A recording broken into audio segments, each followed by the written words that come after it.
बिस्मिल्लाहिर्रहमानिर्रहीम अस्सलामु अलैकुम वरहमतुल्लाहि वबरकातुहू। माय डियर स्टूडेंट्स, आज के इस वीडियो लेक्चर के अंदर हम डिस्कस करने वाले हैं एम मीटर को। हमारे इलेक्ट्रिकल सिस्टम के अंदर बहुत सारे मीटर जो हैं वो हम अपनी मेजरमेंट के लिए इस्तेमाल करते हैं। एक्चुअली में इन मीटर्स का काम हमारी मदद करना होता है और हमें वक्तन फ़वक्तन instantaneous value of voltage, current और रेजिस्टेंस जो है ये प्रोवाइड करना है। वोल्टेज और करंट की वेरिएशन लगी रहती है, रेजिस्टेंस एक फिक्स वैल्यू की होती है और वो चेंज नहीं होती जब तक हम मटेरियल की डायमेंशन या टेम्परेचर को चेंज ना करें। लेकिन हमें किसी भी डिवाइस की रेजिस्टेंस की मेजरमेंट भी करनी होती है, वो भी ज़रूरी है। अब हम इन चीज़ों की मेजरमेंट करने के लिए हम डिफरेंट काइंड्स ऑफ मीटर जो हैं वो अपनी लाइफ में इस्तेमाल करते हैं, जिनमें एक मीटर जो है वो मैं आपको लास्ट टाइम पढ़ा चुका हूँ। उस मीटर का नाम था गैल्वेनोमीटर। ये एक मेजरिंग इंस्ट्रूमेंट था जो करंट की वैल्यू को मेजर करता था, डिटेक्ट करता था। लेकिन इसके अंदर एक प्रॉब्लम था। वो प्रॉब्लम ये है कि ये स्मॉल वैल्यू ऑफ करंट के ऊपर अपनी फुल स्केल डिफ्लेक्शन जो है वो दे देता है, और वो full scale deflection at few milli ampere current भी शो हो रही होती है। अब बेटे, सबसे अहम बात ये है कि हमारी रूटीन लाइफ के अंदर हम थोड़ी करंट से काम नहीं चला सकते।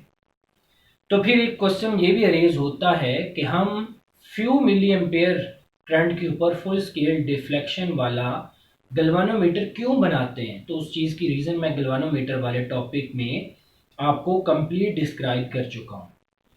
अब सवाल ये है कि हमारे पास ज़्यादा अमाउंट ऑफ करंट को मेजर करने के लिए भी कोई मीटर होना चाहिए। उस मीटर का नाम एम मीटर है।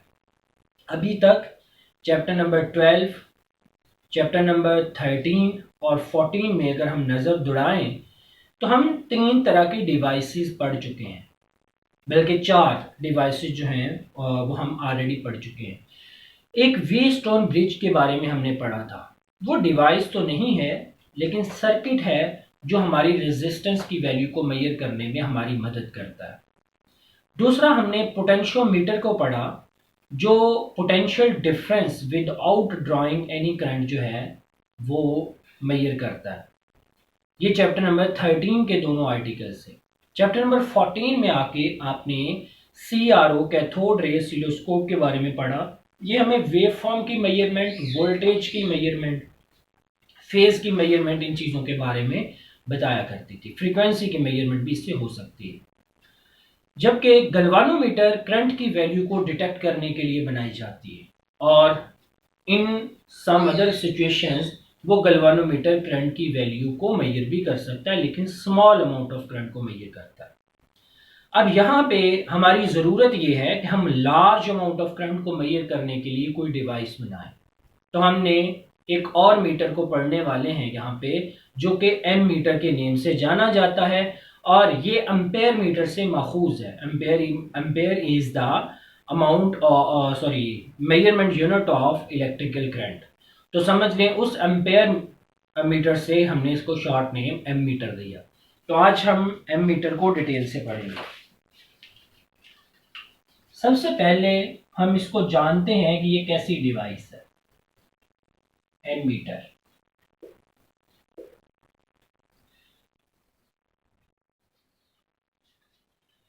बेटे, ammeter is an actually converted type या मॉडिफाइड टाइप ऑफ वेस्टर्न और pivoted type galvanometer.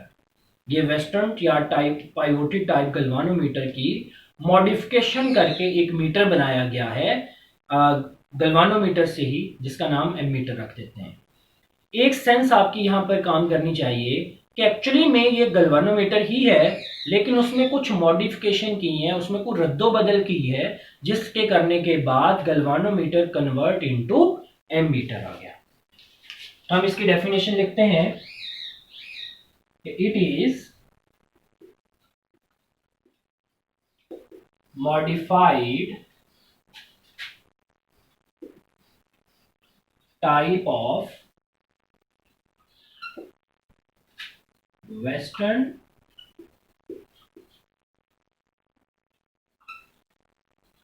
or pivoted galvanometer।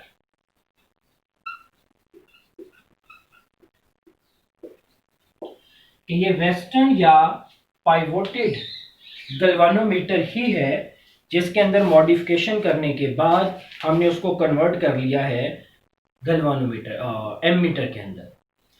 Reason क्या आई? रीजन ये है इसकी कि galvanometer measure a small amount of current and gives the full scale deflection at some milli ampere current. कि चंद milli ampere current के ऊपर ही फ्यू मिली एम्पेयर करंट इसमें से पास करवाएं तो उसकी फुल स्केल डिफ्लेक्शन हो जाती है, यानी वो उससे ज्यादा करंट को मेजर नहीं कर सकता।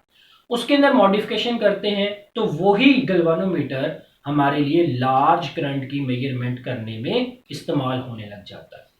तो हम कहते हैं यहां पे कि actually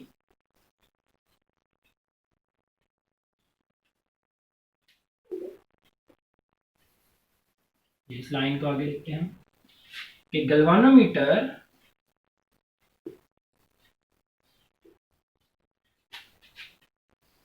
gives full scale deflection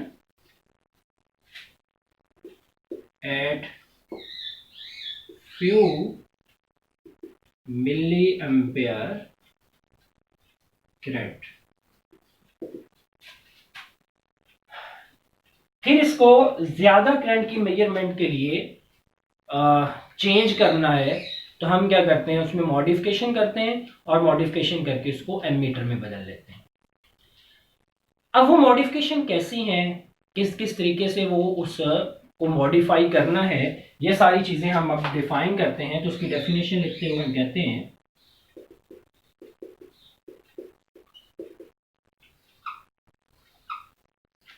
ammeter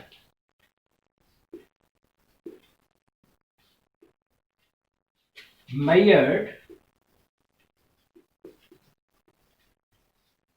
large amount of current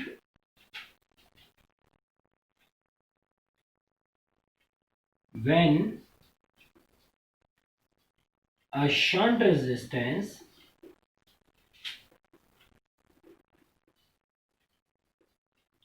is connected parallel to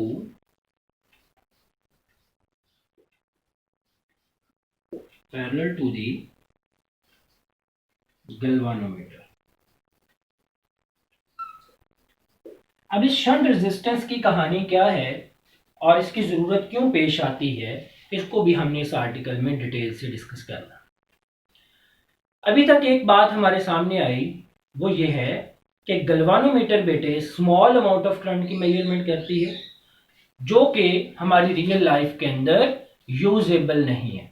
हम लार्ज अमाउंट ऑफ करंट को मेजर करना चाहते हैं जो हमारे घर के अंदर करंट आ रही, उसके लिए हमें गल्वानोमीटर के अंदर छोटी सी मॉडिफिकेशन करनी है। उससे एक नया मीटर बनेगा और उस मीटर का नाम एमीटर होगा। वो एक्चुअली में लार्ज अमाउंट ऑफ करंट की मेजरमेंट हमारे लिए कर रहा होगा। अब उसकी जो कन्वर्जन है या कन्वर्ट हमने किस तरह से करना है गल्वानोमीटर इनटू एमीटर, उस चीज को देखने के लिए हम इसकी डायग्राम पे गौर करते हैं। हमारे पास ये हेडिंग आएगी कन्वर्टिंग गल्वानोमीटर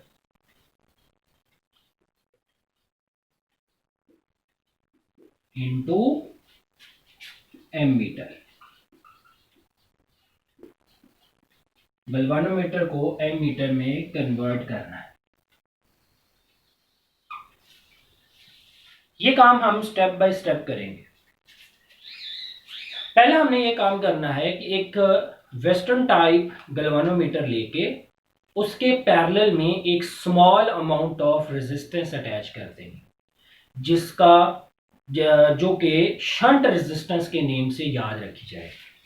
तो नंबर 1 स्टेप में हम कहते हैं कि connect a small resistance parallel to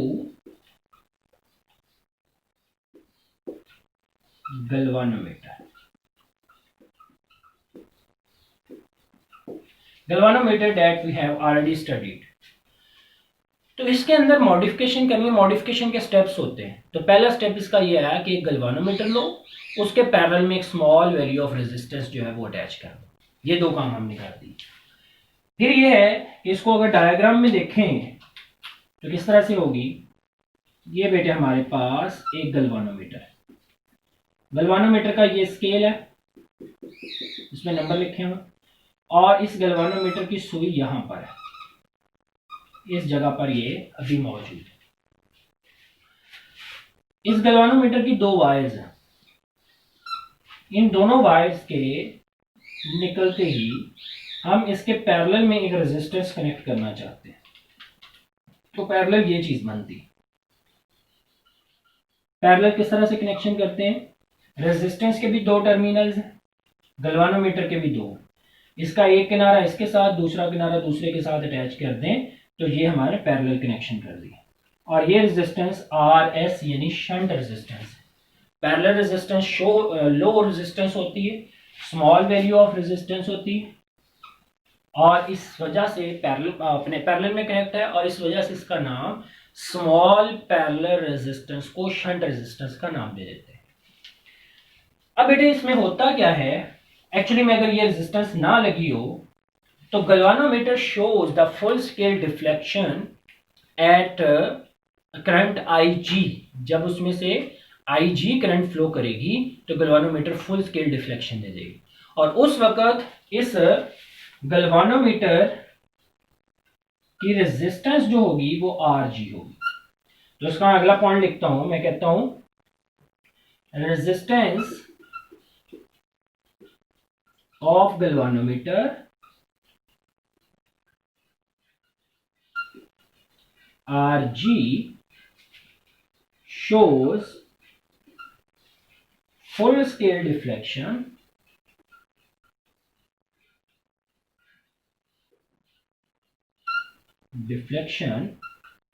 at current IG। Current IG के ऊपर वो फुल स्केल डिफ्लेक्शन शो करेगी। लेकिन हम क्या करते हैं, हम तो IG से बहुत ज्यादा करंट को मेजर करना चाहते हैं, और वो करंट है हमारे पास I अमाउंट ऑफ करंट।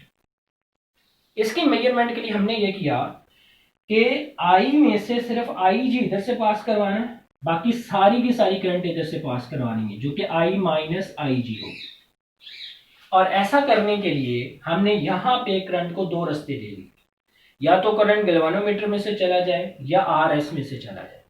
और हमने जानबूझकर RS की वैल्यू RG गल्वानोमीटर की रेजिस्टेंस से कम रखी। उससे क्या होगा, हमारे ज्यादातर करंट इसमें से पास कर जाएगा, and small amount of current will be pass through this device. इससे हमारी फुल स्केल डिफ्लेक्शन IG के ऊपर ही आएगी। यानी हम ये कह सकते हैं कि हमारा गल्वानोमीटर डिफ्लेक्ट करते हुए टूटेगा नहीं, ज्यादा अमाउंट ऑफ करंट गुजारेंगे, क्योंकि ज्यादा तो उसमें से गुजर ही नहीं रही। ज्यादातर तो करंट शंट रेजिस्टेंस में से गुजर जाती है, और इस कैसे गुजरती है उसके लिए हमें शंट रेजिस्टेंस को बहुत छोटा रखना होता है RG की वैल्यू से। इसके लिए हम कहते हैं कि large amount of current should pass through RS because RS is much less than RG। ये वजह, ये एक तरह का आपने मॉडिफिकेशन करके एक तरह का गल्वानोमीटर को धोखा दिया। मॉडिफिकेशन करके आप ज़्यादा करंट को पास करवा रहे हैं, लेकिन गलवानोमीटर में से अभी भी थोड़ी करंट जा रही है, ज़्यादा करंट आरएस में से ही जा रही है। लेकिन गलवानोमीटर का स्केल अब आपने चेंज कर दिया। गलवानोमीटर की सुई में, गलवानोमीटर में से गुजरने वाली स्मॉल करंट वो उसकी स्केल पर लिखी हुई थी, आपने स्केल बदलकर एक्चुअल करंट आई उसमें से लिखना शुरू कर दिया। अब इसका मकसद कैसे है, ये किस तरह से हासिल होगा? फर्ज करें बेटे कि 1 मिली एम्पेयर करंट के ऊपर हमारे पास एक डिफ्लेक्शन होती थी, 2 मिली के ऊपर 2, 3 मिली के ऊपर 3। अब क्या होगा, हम 1 मिली की बजाय 1 एम्पेयर करंट फ्लो करवाएं। 1 एम्पेयर करंट में से अभी भी ज्यादातर करंट इसमें से जाएगी और 1 मिली एम्पेयर, जिसको आप बोल सकते हैं 0.001 एम्पेयर करंट इसमें से जाएगी, जो कि 1 एम्पेयर से बहुत थोड़ी करंट है। तो इसमें से जाकर एक डिफ्लेक्शन करवाती है, लेकिन उस डिफ्लेक्शन पर हम 0.001 लिखने की बजाय ये वाली रीडिंग 1 लिखते हैं, फिर वो करंट होकर यहां से वापस निकल आती है। इसी तरह अगर 2 मिली एम्पेयर के ऊपर दूसरी डिफ्लेक्शन आनी थी तो हम 2 एम्पेयर करंट इधर से पास करवाएंगे, लेकिन 2 इसमें से गुजरेगा तो ये तो टूट जाना था, हमने ज्यादातर करंट इसमें से पास करवाया। कैसे करवाया, वो इस तरीके से, और स्मॉल अमाउंट ऑफ करंट के ऊपर ये दूसरी डिफ्लेक्शन शो की, उस डिफ्लेक्शन पर हमने स्केल पर 0.002 लिखने की बजाय 2 एम्पेयर ही लिख दिया। सही है, वो 2 एम्पेयर कौन सी करंट लिख रहे हैं, समझ लें कि इसमें से ये वाली करंट जा रही है, दैट इज वेरी स्मॉल, लेकिन हम स्केल के ऊपर ये वाली नहीं लिख रहे, स्केल के ऊपर बाहर से जो हम टोटल फ्लो करवा रहे हैं वो लिख रहे हैं, और बाकी की सारी करंट शंट में से गुजरकर बाहर चली जाती है। ये मॉडिफिकेशन का हमें एडवांटेज होता है कि हम अपने गलवानोमीटर को थोड़ा सा चेंज करके आप उसको ज्यादा करंट नापने के काबिल बना सकते हैं, जो कि इससे पहले पॉसिबल नहीं था, ज्यादा करंट की मेजरमेंट। अब हमने देखना यह है कि हमारे पास एक स्केल नया बदल लिया हमने, दूसरा कि हमने इस शंट रेजिस्टेंस की वैल्यू कितनी रखनी है, इस चीज की मेजरमेंट हम अब करते हैं। शंट रेजिस्टेंस की मेजरमेंट करने के लिए हम छोटी सी कैलकुलेशन करते हैं, उसका नाम लिखते हैं कि मेजरमेंट ऑफ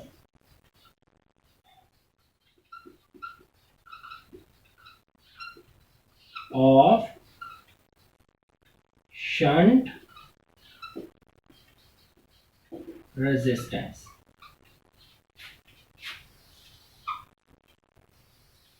अब इसकी मेजरमेंट अवेलेबल है। अब जरा गौर कीजिए, तो हमारे पास आई G multiplied by R G, तो ये आ जाएगी वोल्टेज अक्रॉस द गलवानोमीटर, हम उसको लिख लेंगे V G. V G is equal to I G R G, और इस चीज की गवाही कौन देगा, ये ओम्स लॉ देगा। ओम्स लॉ होता है V is equal to I R. दूसरी हमारे पास शंट रेजिस्टेंस के अक्रॉस वोल्टेज अगर हमने लेनी है तो वी एस होगी, वो किसी शंट में से गुजरने वाली current I minus I G multiplied by R S आ जाएगी। तो वी शंट किसके बराबर आ जाएगी, I minus I G into R S, और ये भी किसने हमें बताया, ओम्स लॉ। ओम्स लॉ हमें क्या सिखाता है, जिन दो पॉइंट में के अक्रॉस पोटेंशियल का डिफरेंस लेना है, उन्हीं के दरमियान की रेजिस्टेंस, उन्हीं में से फ्लो होने वाली करंट आ जाए, और ये दोनों पैरेलल में कनेक्टेड हैं, तो इसलिए वी जी ये इक्वल होगा वी एस के। आई जी आर जी बराबर होगा आई minus I G into R S. और यहां से अगर हम आर एस की वैल्यू निकालें, आर एस ये किसके बराबर होगा, आई जी आर जी ओवर, ये सारी चीज इसके डिवीजन में आ जाएगी, I minus Ig. This is the value of RS. Shunt resistance इसे बोलते हैं, और ये चीज जो आई करंट होती है इसको रेंज बोलते हैं, range of current. Range of current ये है कि आपने कितनी करंट मेजर करने वाला एमीटर बनाना है। सपोज करें कि आप 10 एम्पेयर करंट मेजर करने वाला एमीटर बनाना चाहते हैं, तो आई की वैल्यू 10 होगी। आई जी, ये वाला आई जी और आर जी, ये दोनों चीजें जो है ये कांस्टेंट है, ये नहीं बदलेंगी। तो उसका मतलब है ये दो कांस्टेंट है और ये रेंज जो है ये आप अपनी मर्जी से डिसाइड करते हैं, तो रेंज के लिहाज से आर एस डिसाइड हो जाएगी। यानी अगर आप ज्यादा करंट मेजर करना चाहते हैं तो आर एस की वैल्यू छोटी होगी, जो दोनों एक दूसरे के इनवर्सली प्रोपोर्शनल है। तो जितनी ज्यादा रेंज का एमीटर लेना है उतनी ही आपको आर एस छोटी इस्तेमाल करनी होगी। ये था बेटे एम मीटर। एम मीटर जब कंस्ट्रक्ट हो जाता है तो एम मीटर को सर्किट के अंदर हम सीरीज में जोड़ते हैं। तो सीरीज में लगाया जाने वाला जो मीटर होगा that is called ammeter, और वो हमारे सर्किट की करंट को मेजर करेगा। तो उस एक एम मीटर के अंदर आप दो चीजों को अपने जहन में रखेंगे, एक गल्वानोमीटर है और उसके पैरेलल में लगी हुई शंट रेजिस्टेंस। ज्यादातर करंट शंट रेजिस्टेंस में से जाता है, स्मॉल अमाउंट ऑफ करंट गल्वानोमीटर में से पास करती, और जिस वजह से हमारा गल्वानोमीटर टूटने से भी बच जाता है। और हम स्केल के ऊपर वो स्मॉल करंट नहीं लिखते जो उसमें से पास कर रही है, बल्कि वो टोटल करंट लिखते हैं जो बाहर से हम उसमें से पास करवा रहे हैं। क्लियर हो गया बेटे? तो इसकी हाउ टू यूज अगर आ जाए, how to use in circuit, तो हम इसमें लिखेंगे it is connected in series in circuit. Circuit के अंदर इसको हम सीरीज के अंदर कनेक्ट करें। ये था बेटे आज का आर्टिकल जो हमें एमीटर के बारे में बताता है।